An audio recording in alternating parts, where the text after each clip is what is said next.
Film के हर शोबे में आपने काम किया, ड्रीम गर्ल से शादी भी कर ली, लग दे हाथ हीरो भी आ जान दे। नहीं, हीरो के लिए कभी भी मैंने नहीं चाहा। हालांकि बहुत सारे हीरोज इंट्रोड्यूस कराए जी, लेकिन हमेशा कैमरे के पीछे रहना पसंद किया। इतने आपने स्टार्स बनाए हमारे मुल्क में, तो कभी सोचा नहीं, क्योंकि खुश शक्ल भी हैं और जब इंसान में इनबिल्ट टैलेंट होता है तो कहीं ना कहीं दिल तो करता है कि यार मैं कोशिश करके देखूं, तो आपका दिल नहीं किया? नहीं ना, खुश शक्ल होना एक अच्छे आर्टिस्ट की निशानी नहीं है, एक अच्छे एक्टर की निशानी नहीं। वाह, बहुत बड़ी बात। अच्छा एक्टर नहीं बन सकता। मैं समझता हूँ कि दुनिया का बेहतरीन आर्टिस्ट जिसको मैं एंथनी क्वीन कहता हूँ जी, वो खुश शक्ल नहीं थे, लेकिन दुनिया के सबसे बड़े एक्टर। मैं कहती हूँ ये एक्स फैक्टर ही होता है। लेकिन अब लड़कियां अगर खुश शक्ल हों तो जल्दी हीरोइन बन जाती है। अच्छा, खुश शक्ल लड़कियों की बात हो रही है, मुझे ये बताइए, जन्नत मिर्जा बहुत खूबसूरत हैं। जी हाँ। आपने उनको चांस भी दिया, डेब्यू फिल्म उन्होंने की, लेकिन उस तरह से फिल्म में अपना नाम और मकाम नहीं बना पाई। नहीं, उनका कोई कसूर नहीं है। अच्छा। हाँ, वो मेरा कसूर है, डायरेक्टर का। अच्छा। या किस्मत का। फिल्म का जो रिलीज थी वो ऐसी हुई कि लोगों को पता ही नहीं चला, प्रमोशन उसकी नहीं हुई फिल्म। अच्छा, उस तरह से प्रमोट नहीं कर पाए आप लोग फिल्म को। 55 फिल्म्स डायरेक्ट की और 55 साल से आप इस इंडस्ट्री के साथ वाबस्ता हैं। 53 साल से। 53 साल से। शोमैन की जब हम बात करते हैं, शोमैन के लिए ये कम फिल्म्स नहीं है डायरेक्ट करना? मैं समझता हूँ कि अभी भी ज़्यादा है। अच्छा। 5-10 से ज़्यादा नहीं होनी चाहिए अच्छी फिल्म्स।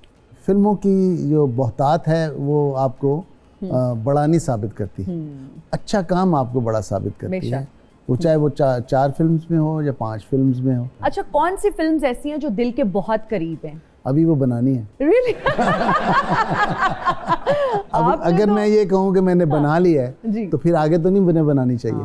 वो हंगर होती है ना एक चीज के लिए, वो खत्म हो जाती है। जी हाँ, जी हाँ। अच्छा, उतना खाएं कि भूख रहे। अच्छा सर, जो लोग ये फिल्म से वाबस्ता होते हैं, साथ में कुछ ना कुछ और भी कर रहे होते हैं, साइड बिजनेस भी कुछ ना कुछ कर रहे होते हैं, आपने कुछ नहीं किया? मेरा साइड बिजनेस भी यही है।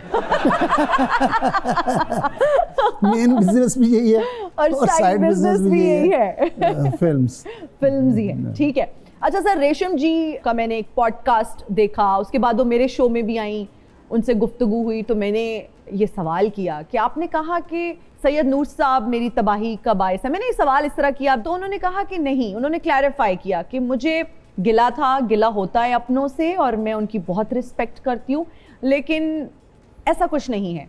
मेहरबानी है उनकी। उनका इंट्रोडक्शन जो है उसके पीछे मेरी एक बहुत मेहनत है, इसमें कोई शक जब वो जीवा और संगम दोनों फिल्में थी, तो पहली 5-6 फिल्में उनकी एज हीरोइन वो मैंने ही डायरेक्ट की थी, जिसमें पहली फिल्म जीवा थी, दूसरी संगम थी, फिर घूंघट थी, फिर एक और बड़ी दुपट्टा जल रहा है।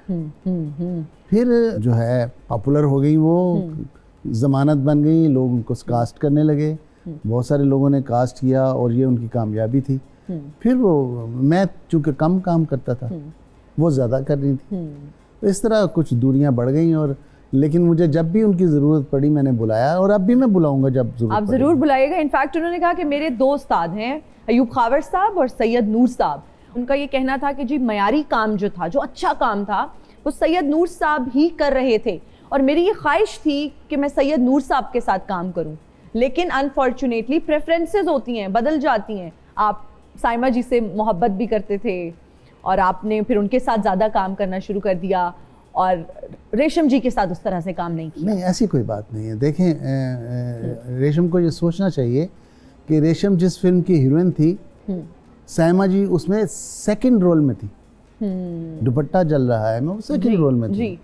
तो हर किसी का अपना एक रोल है फिल्म में। मुझे बहुत तकलीफ हुई टू बी ऑनेस्ट, जब मैंने वो वीडियो देखी, तो मैं तो कहती हूँ आप एक इफ्तार पार्टी रखें, उसमें मुझे जरूर बुलाइएगा। और जिसके और बुला के मैं कहूँगा उन सब की मौजूदगी में कि मैं हिना को हीरोइन ले रहा हूँ। फिर आपकी दूरियां और बढ़ जाएंगी। अगर इन बातों से दूरियां बढ़ती हैं तो फिर बढ़ जाए। बिल्कुल आप सही कह रहे हैं।